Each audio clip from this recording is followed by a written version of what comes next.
여러분, 우리가 사랑하는 사람이 있으면요, 이것은 내가 진짜 내 스타일이 아닌데 사랑하는 사람을 위해서 이거는 그냥 해주기도 하거든요. 근데 그런 걸 갖다가 우리가 뭐라고 하냐면 약속이라고 해요. 이것만큼은 서로가 완전 자기의 본능적으로는 아니지만 그럼에도 불구하고 우리가 약속하자라고 얘기하잖아요. 그래서 이거는 그냥 좀 지켜주자는 거예요, 같이요. 그래서 이것만큼은 지켜줘. 이때는 연락하지 말아줘. 하루에 몇 번은 연락해. 어떤 건 어떻게. 이러한 어떠한 기본적인, 살다 보면 어떠한 기본적인 게 생겨요. 이것만큼은 지켜주자고 하는 게. 근데 중요한 거요, 우리가 하나님과의 관계도 그렇습니다. 우리가 하나님을 그렇게 사랑하면 하나님이 정말 싫어하는 이것만큼은 하지 말아야 돼요. 이거 우리가 뭐라고 한다고요? 약속이라고 하는 거예요. 하나님께서 많은 거 얘기 안 하셨거든요. 근데 굉장히 중요하게 얘기한 게 있어요. 그게 뭐냐면 포로기 이후에도 너네들 이것만큼은 절대 안 된다라고 또 얘기하는데, 포로기 이전과 가장 많이 겹치는 부분이 있다는 거예요. 바벨론 포로로 가기 전에 너네가 이랬고 이래서 멸망시키다가 잔뜩 있었잖아요. 근데 그거 말고 갔다 와서도 똑같은 얘기를 또 하시는 거예요. 이러면 정말 뭐예요? 나는 이것만큼은 니네가 지켜줘야 돼. 저도 그런 게 있었거든요. 이것만큼은 꼭 지켜줘. 어떤 거냐면 제가 옛날에 막 강의 들을 땐 방해하면 안 된다. 근데 문제는 막 8시간씩 연속해서 듣고 있어. 그리고 서로 PC방 가면 서로에서 하는 건 타치하지 말자. 근데 PC방 가는데 혼자 또 강의 듣고 있는 거. 어쨌든 간에. 예. 그래가지고, 네. PC방에서 놀아야 되는데. 그래서 핵심이 어떤 거냐면 우리가 하나님께 이거만큼은 하나님께 지켜야 된다.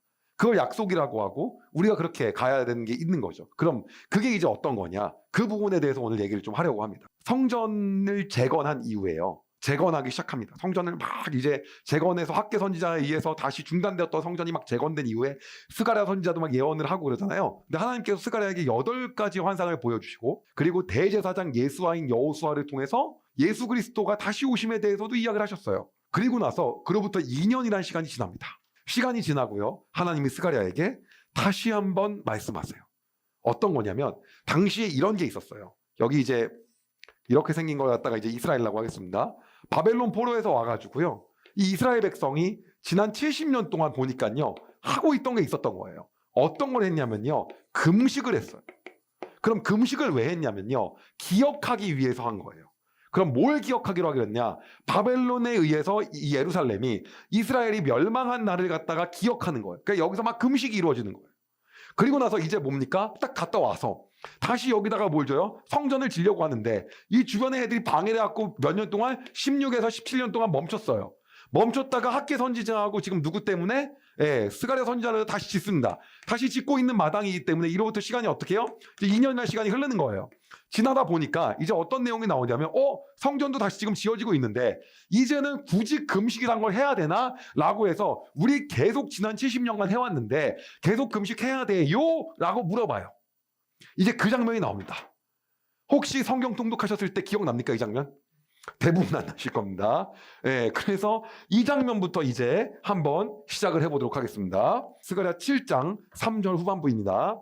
지난 여러 해 동안 우리는 5째 달을 특별한 달로 지켰습니다. 이게 이제 8월 얘기하는 건데요. 우리는 이 달에 슬퍼하며 금식을 했습니다. 앞으로도 계속 그렇게 해야 합니까? 라고 이제 물어봅니다. 그리고 이러한 배경에 대해서 하나님이 어떻게 말씀하시는지 그 하나님의 마음을 느껴보시기 바랍니다. 스가랴 7장 4절에서 6절이에요. 만군의 여호와께서 내게 말씀하셨다. 스가랴를 통해 이제 얘기합니다. 이 땅의 온 백성과 제사장들에게 전하여라. 너희가 지난 70년 동안 5째 달과 7째 달에 금식하며 슬퍼하기는 했지만 그것이 진정으로 나를 위한 것이었느냐? 그것이 진정으로 나를 위한 것이었느냐? 너희가 먹고 마실 때 너희 자신을 위해 먹고 마신 것이 아니냐? 이 금식 너네 뭐 한 겁니까? 외식한 거 아니냐?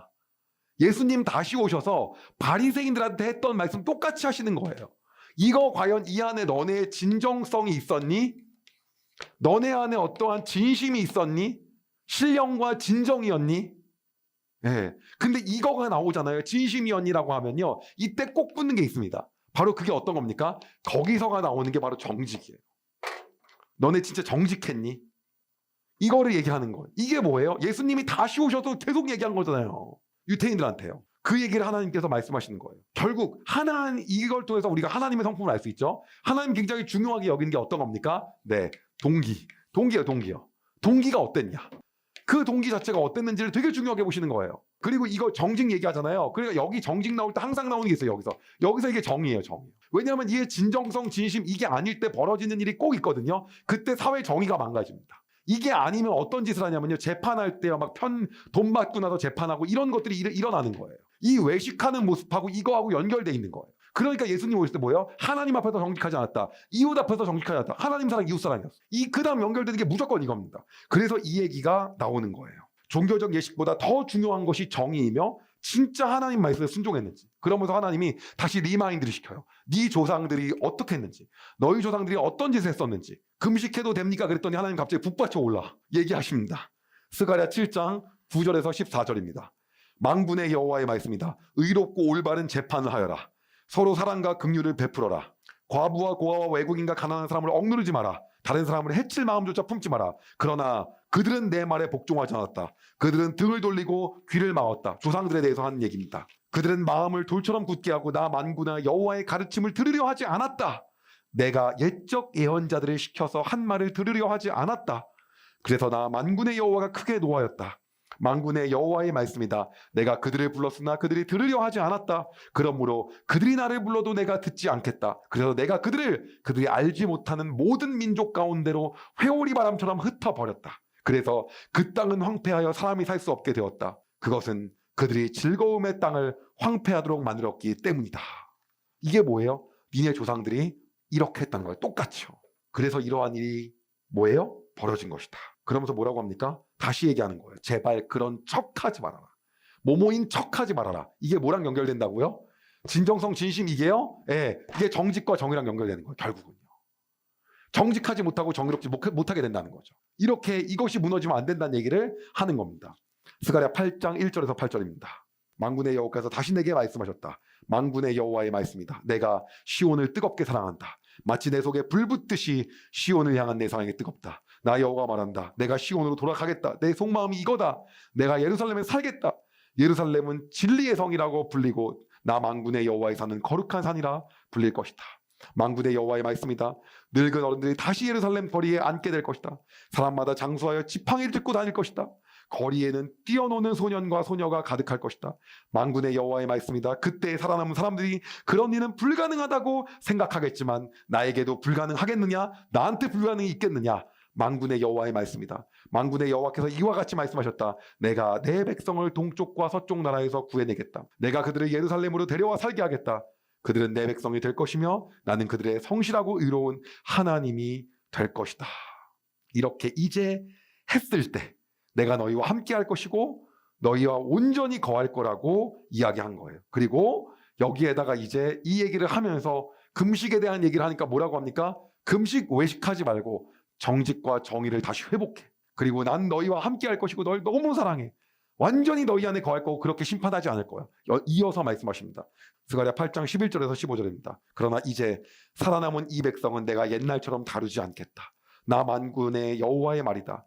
그들이 뿌린 씨는 잘 자랄 것이며 포도나무는 열매를 맺을 것이다. 땅은 좋은 작물을 낼 것이고 하늘은 비를 내릴 것이다. 내가 이 모든 것을 살아남은 사람에게 주겠다.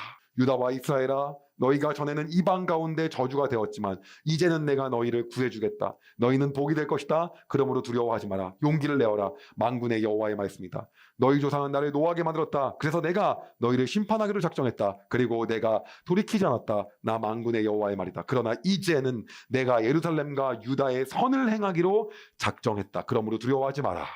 그리고 하나님께서 마지막으로 당부하십니다. 이제 이렇게 하고 싶은 게 내 마음인데 너네한테 우리가 이 얘기했잖아요. 하나님이 정말 원하시는 거 우리가 해야 된다. 이건 서로의 약속이다. 그러면 이것만은 포로기 전이나 후나 다시 얘기하시는 게 또 있는 거예요. 이것만은 내가 얘기한다. 스가랴 8장 16에서 17절입니다.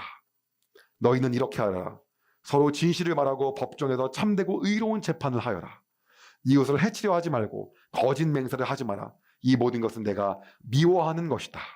나 여호와의 말이다. 우리가 하나님을 사랑한다면 하나님이 싫어하는 건 하지 말아야 되는 거죠. 그게 최소한의 약속인 거예요. 하나님 우리 이렇게 사랑하시는데 그러면서 얼마나 사랑하시는지를 다시 한번 이야기하십니다. 스가랴 8장 18절에서 23절이에요. 만군의 여호와께서 다시 내게 말씀하셨다. 만군의 여호와의 말씀이다. 너희가 금식하기로 작정한 날 그때 슬퍼했잖아. 곧 넷째 달과 다섯째 달과 일곱째 달과 열째 달에 금식하는 날이 유다에서 기쁘고 즐겁고 흥겨운 잔치가 될 것이다. 너희는 진리와 평화를 사랑해야 한다. 만군의 여호와의 말씀이다. 여러 성에서 많은 백성이 올 것이다. 어떻게 될 거냐면 이렇게 될 거래요. 한 성의 주민이 다른 성 주민에게 말하기를 우리는 여호와께 기도하러 가는 길이요 만군의 여호와께 은혜를 구하러 가는 길이요 자 우리 함께 갑시다 라고 할 것이다. 많은 백성과 강한 나라들이 예루살렘으로 올 것이다. 그리고 그들은 만군의 여호와를 찾고 여호와 앞에 은혜를 구할 것이다. 만군의 여호와의 말씀이다. 그때 서로 말이 다르고 나라가 각기 다른 10명의 사람이 올 것이다. 여기서 10명은 온 열국을 얘기합니다. 그들이 유다 사람 한 명의 옷자락을 붙잡고 우리도 같이 가게 해주시오. 하나님께서 당신들과 함께 계시다는 말을 들었소 라고 할 것이다. 이런 놀라운 일이 일어날 거라는 거예요. 희망과 비전을 주십니다. 하나님께서는요 70년간 포로기간 내내 동안 한결같이 이스라엘 백성을 사랑하셨고 그들을 돌이키길 원하셨고 함께 하시길 원하셨던 거예요. 예, 그게 하나님의 마음이에요. 절대로 벌 주려고 하는 분이 아니라 상 주시려는 분이 우리의 하나님이시라는 거죠. 그런데 그분께 저희 금식 계속 해야 됩니까? 그게 뭐라고 합니까? 진심으로 하는 게 중요해요. 너네가 진심이 없으니까 모든 것에 가식으로 인해서 생겼던 부분 얘기해 줄게. 그게 정의와 정직이 사라졌던 거야. 재판을 갖다가 할 때 속였고 왜? 겉으로 보기에는 멀쩡하게 만들었잖아. 그 안에서 정직하지 않았던 거. 그거 더 이상 안 하기로 나하고 약속하자. 내가 이제 그럴 때 너에게 한없는 은혜를 보여주길 원한다. 이게 우리 하나님이라는 거예요. 다시 하나님께서 하나님의 나라에 우리를 초청하고 계신다는 거죠. 오늘 그분께서 우리에게 한 번 더 이렇게 말씀하십니다. 스가랴서 8장 16에서 17절을 개역개정으로 읽어드리겠습니다. 너희가 행한 일은 이러하니라. 너희는 이웃과 더불어 진리를 말하며 너희 성문에서 진실하고 화평한 재판을 베풀고 마음에 서로 해하기를 도모하지 말며 거짓 맹세를 좋아하지 말라. 이 모든 일은 내가 미워하는 것이니라. 여호와의 말이니라. 하나님 우리를 그렇게 사랑하시고 우리와 함께 하신다고 하시고 그리고 계속 거하시길 원하시며 우리에게 은혜 베푸시길 원하시고 우리에게 오늘도 다가와서 말씀하시는데 우리가 그분과 한 가지 약속은 지키자는 거죠. 그분이 진짜 싫어하는 거. 이제는 길게 얘기도 안 하셨어요. 모세의 율법책은 이렇게 써 있다가도 아니고요. 마지막 얘기하신 게 이거예요. 어떤 겁니까? 이웃과 더불어 진리를 말하며 성문에 진실하고 화평한 재판을 베풀고 서로 해하기를 도모하지 말며 거짓 맹세를 좋아하지 말라. 이 모든 일은 내가 미워하는 것이니라. 오늘 여러분 앞에서 하나님이 싫어하는 것 그것이 있다고 한다면 그거를 안 하기로 결단하는 시간 됩시다. 우리가 남편을 위해서도 아내를 위해서도 여자친구를 위해서도 싫다는 거 안 해주는데 하나님이 싫다고 하는 건데 우리가 이것들은 오늘 안 하기로 결정하고 그분 앞에 정직함으로 나가는 시간 되기를 소망합니다. 기도하겠습니다. 하나님, 금식을 해야 됩니까? 예배를 나가야 됩니까? 기도를 해야 됩니까? 묵상을 해야 합니까? 수련회에 참석을 해야 됩니까? 기도회에 참석을 해야 됩니까? 하나님, 오늘도 우리는 끊임없이 이러한 것들을 물으며 하나님 앞에 해야 되냐라고 이야기합니다. 그러나 하나님께서는 우리에게 해야 된다, 안 해야 된다가 아니라 우리 안에 내면 속에 있는 진실한 동기와 진심을 보길 원하시는 분이 우리의 하나님이심을 다시 한번 보았습니다. 하나님, 그러기에 하나님께서는 우리가 진심으로 하지 않았던 행동들, 거짓으로 재판을 하고 남을 해하려 하고 거짓말을 하며 의로운 척을 한 이 모든 것들을 이 시간 하나님께 용서를 구하며 나아갑니다. 하나님, 우리의 잘못된 모든 것들을 용서하여 주시옵소서. 그리고 오늘 이 순간부터는 하나님이 원하시지 않는 것을 행하지 않는 주의 자녀 되게 하여 주시옵소서. 성령님, 우리와 함께하여 주시옵소서. 당신께서 우리에게 찾아오셔서 우리가 당신의 능력으로 이 모든 것들이 끊어지는 역사가 일어나게 하여 주시옵소서. 그리하여 사람 간의 약속에서도 서로가 싫어하는 것을 하지 않는데 하물며 하나님께서 싫어한다고 하는 그것을 우리가 과감하게 하지 않게 하여 주시고 하나님이 싫어하는 것을 우리도 싫어하게 주님 인도하여 주시옵소서. 오늘도 우리가 하나님을 바라봅니다. 우리와 함께 하시기를 원하시는 하나님의 마음을 우리가 느낍니다. 주님 사랑합니다. 우리가 하나님의 마음에 합하여 끝까지 살아가게 인도하여 주시옵소서. 주님을 찬양하며 예수님의 이름으로 기도드립니다. 아멘. 여러분, 은혜 많이 받으셨나요? 이 영상을 통해 더 많은 사람들에게 하나님의 은혜를 공유하길 원하신다면 여러분의 구독과 좋아요가 꼭 필요합니다. 오늘도 여러분의 삶에 하나님의 은혜가 가득하길 진심으로 소망합니다.